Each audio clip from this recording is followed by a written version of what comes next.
हो गया भाई? Yes, sir. तो क्रियात्मक समूह या फंक्शनल ग्रुप क्या है? Yes.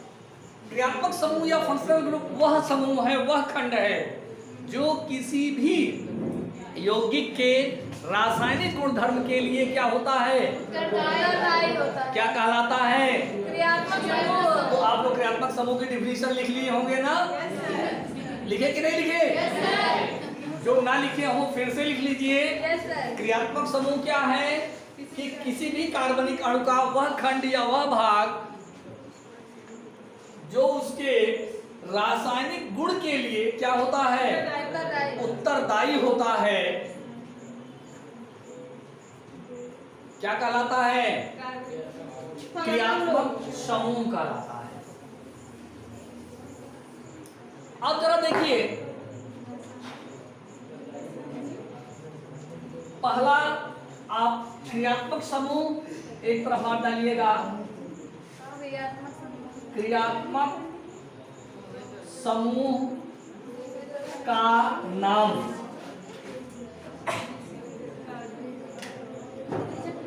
क्रियात्मक समूह का नाम,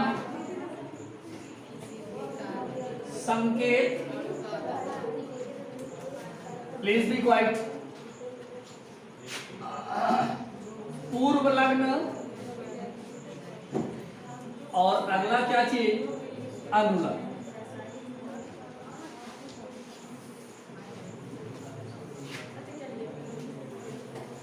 name of functional group, symbol, prefix और सफिक्स। देखिए, पहला जो सबसे प्रधान क्रियात्मक समूह है वो क्या है? COOH।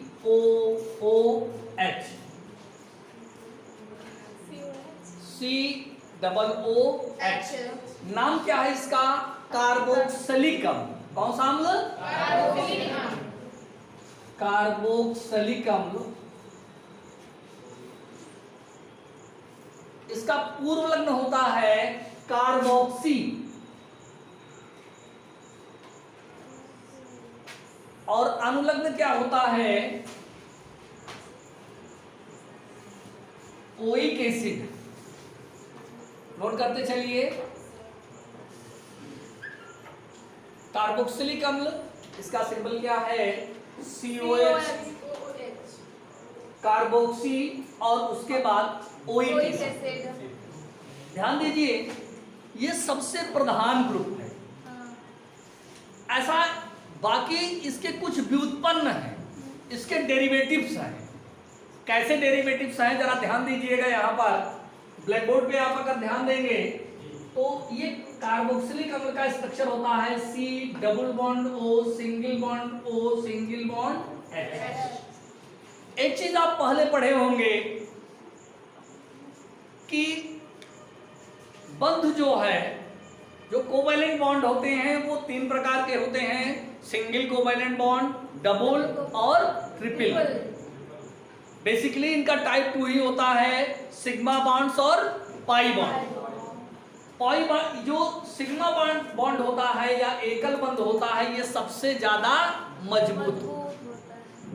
अब जरा देखिए, अगर कोई समूह इस पर अटैक करे, इस हाइड्रोजन को हटा दे, तो इसका डेरिवेटिव बन जाएगा ना? तो अगला आपका क्या है? COOR। ये जो COOR है, COOR किससे बना हुआ है? एस्टर से बना हुआ है। क्यों बना हुआ है? जब एस्टर के हाइड्रोजन को एल्काइल ग्रुप द्वारा रिप्लेस किया जाता है तो क्या तैयार हो जाता है? एस्टर। इसका पूर्व लग्न होता है एल्कॉक्सी। एल्कॉक्सी, नोट करते चलिए भाई। एल्कॉक्सी। और अनुलग्न क्या होता है? O8। O8। अगला क्या है? अम्ल एमाइड। अगला क्या चीज है? अम्लेमाइड। अम्लेमाइड का CONH2, CONH2, CONH2 ये कैसे बना है जरा ध्यान दीजिए। यही जो आपका कार्बोक्सिलिक अम्ल है, अगर NH2 समूह जो है द्वारा इस OH को रिप्लेस कर दिया जाए, इस OH को क्या कर दिया जाए, तो ये आपका क्या बन जाएगा, CONH2। चाहे इसको ऐसे लिखिए या इसको ऐसा भी लिख सकते हैं, C double bond O single bond NH2। तो इस दोनों एक ही चीजें हैं, इसको आप कभी कंफ्यूज नहीं होंगे कि ये कीटोन है और ये एमीन है। बात समझ में आई? यही है इसका पूर्वलग्न लिखिए, कार्बामोइल, कार्बामोइल, कार्बामोइल। अनुलग्न इसका नोट कीजिएगा, एमाइड। हाँ, अनुलग्न क्या चीज, एमाइड। अगला क्या है आपका, COX, अम्ल हैलाइड, अम्ल हैलाइड। ध्यान दीजिए, C डबल बॉन्ड OX भी इसको कहते हैं, COX। ये भी कार्बोक्सिलिक अम्ल का डेरिवेटिव है। जब इस OH को किसके द्वारा रिप्लेस कर दिया जाता है, X के द्वारा। अब जरा ध्यान कि ये X क्या है, X है हैलाइड। क्या है, हैलाइड। Cl Br और I है ना, Cl का क्लोरो, Br ब्रोमो, I। इसका प्रीफिक्स लिखिए, पूर्वलग्न ऑयल हाइलाइड, सॉरी हाइलोफॉर्मिली। इसका पूर्वलग्न है हाइलोफॉर्मिली। अनुलग्न हाइलोफॉर्मिली, अनुलग्न ऑयल हाइलाइड, ऑयल हाइलाइड। अगला है आपका C ट्रिपल बॉन्ड N, इसको कहते हैं एल्किल साइनाइड। क्या है भाई, alkyl cyanide.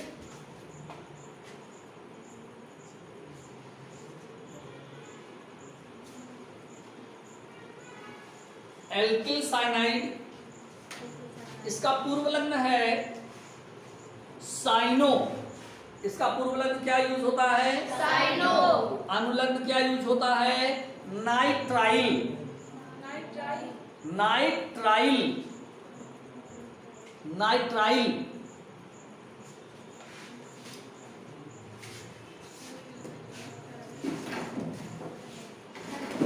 Triple bond C, इसको क्या बोलते हैं, आइसोसाइनाइड। कौन सा साइनाइड, आइसोसाइनाइड, आइसोसाइनाइड। इसका जो अनुलग्न और पूर्वलग्न होता है वो CN जैसा ही होता है। इसके नाम के उनके पूर्वलग्न और अनुलग्न के आगे आइसो लगा दीजिए। हाँ, तो इनका पूर्वलग्न हो गया आइसोसाइनो और अनुलग्न क्या हो गया, आइसोसाइनाइड। कोई problem?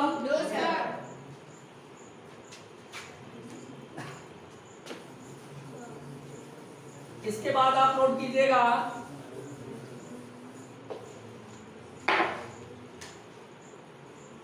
CHO aldehyde, CHO aldehyde,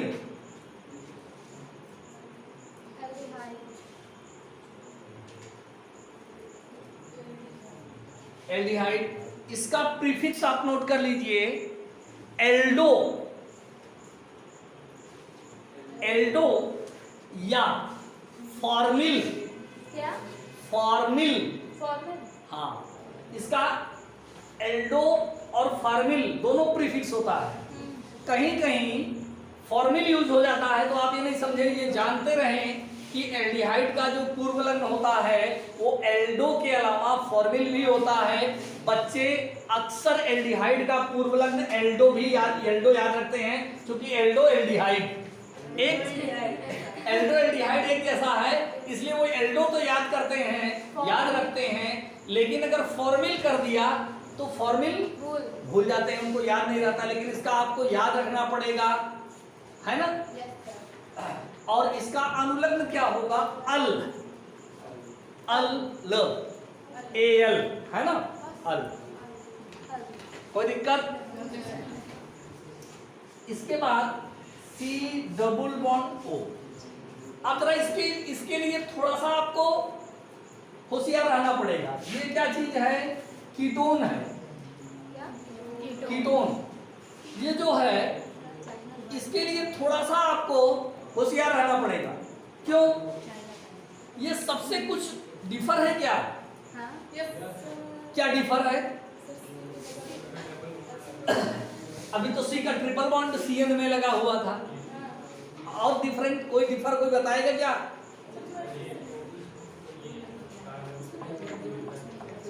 ध्यान दीजिए, अभी तक जितने भी समूह आपने पढ़े वो सभी एक संयोजी थे, मतलब जिनमें केवल एक ही एल्किल समूह जुड़ता था।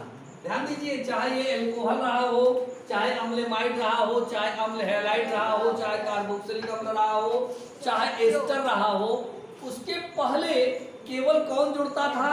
एक ही एल्किल समूह जुड़ता था। लेकिन ये कीटोन ऐसा है जिसमें क्या दो एल्किल समूह इससे जुड़ते हैं। कितने? दो। इसका पूर्व लग्न कीटो। हाँ, कीटो एक और होता है ऑक्सो। हाँ, ऑक्सो भी याद रखिए, क्योंकि कभी कभी कंफ्यूज करने के लिए कीटो के बजाय ऑक्सो कर दिया तो आप कहे यार ये ऑक्सो कुछ नया है, इसको सर ने तो पढ़ाया ही नहीं था, है ना। कीटो, और इसका अनुलग्न होता है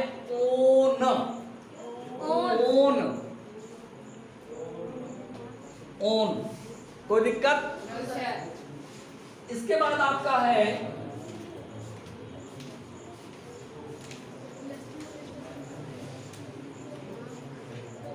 NH2।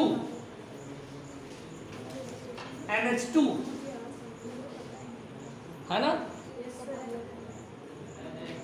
NH2 इसको कहते हैं, इसका नाम है एल्किल एमीन। इसका नाम क्या है? Alkyl amine.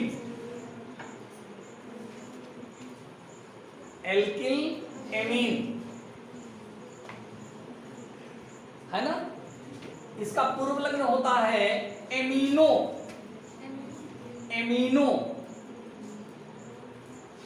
अनुलग्न होता है एमीन।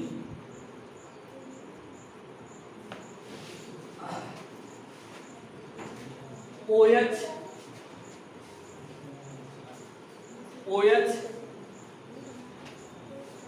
हाइड्रोक्सी।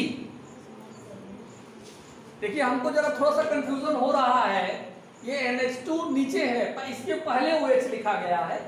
इसके क्रम को नंबरिंग में थोड़ा सुधार लीजिएगा। जब आप नंबरिंग देंगे तो पहले OH को दीजिएगा, बाद में NH2 को दीजिएगा। पहले OH आता है, फिर NH2 आता है ना।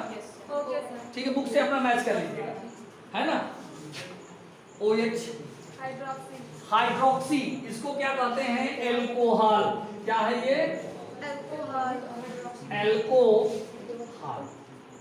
एल्कोहल। हाँ, इसका पूर्व लग्न है एल्कोहल। इसका नाम है, पूर्व लग्न इसका है हाइड्रोक्सी। और अनुलग्न क्या है? ऑल। वहां पे यहाँ कंफ्यूजन है एक जगह पे, अल और ऑल। अल है तो CHO है, और ऑल लगा हुआ है तो OH। कोई दिक्कत? कोई प्रॉब्लम भाई? अब इसके बाद C डबल बॉन्ड C, इसका पूर्व लग्न नहीं होता, अनुलग्न इसका होगा क्या चीज?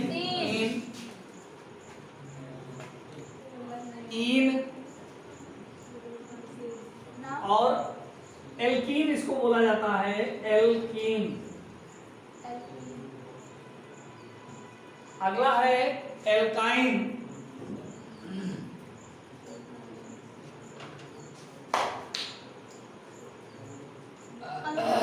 हाँ? अनुलग्न इसका?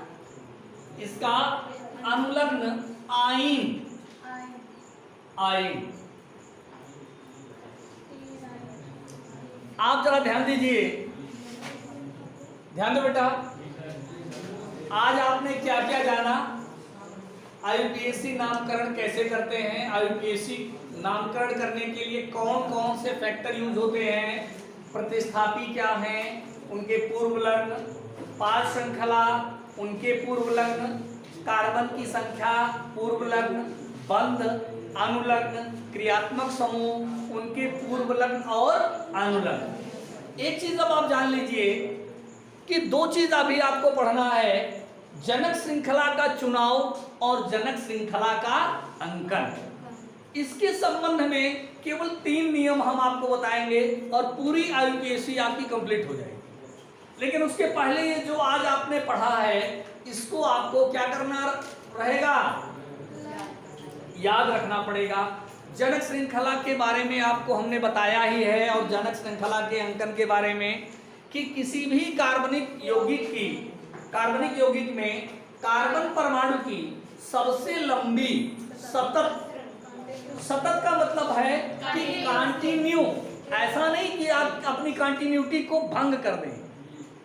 एक सीरियल में सतत श्रृंखला को हम क्या कहते हैं, जनक श्रृंखला कहते हैं। और जनक श्रृंखला का अंकन क्या है कि उस जनक श्रृंखला को एक सिरे से दूसरे सिरे तक अंक प्रदान करने की क्रिया क्या कहलाती है, जनक श्रृंखला का अंकन।